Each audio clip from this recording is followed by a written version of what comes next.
In this video, I will show you how to fix TikTok buffering problem on TikTok. You can fix this problem, then you can follow the step by step.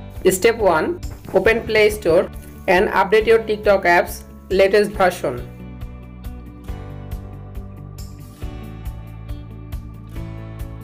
From here, you make sure your TikTok apps is updated. If your TikTok apps is not updated, then update your TikTok apps. It helps to fix TikTok buffering problem. Step 2. Open your phone setting. Scroll down. Tap on apps. Tap on manage apps. Search TikTok application.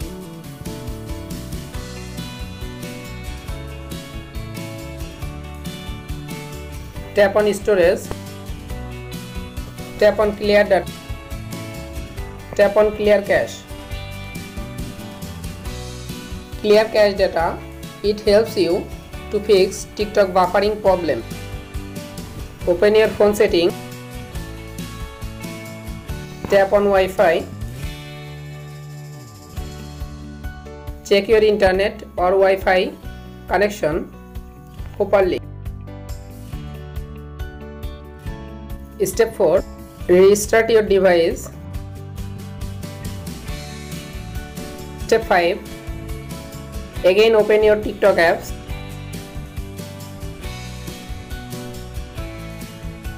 Follow all of the steps to fix TikTok buffering problem. If this video helpful for you, please subscribe our channel and like this video.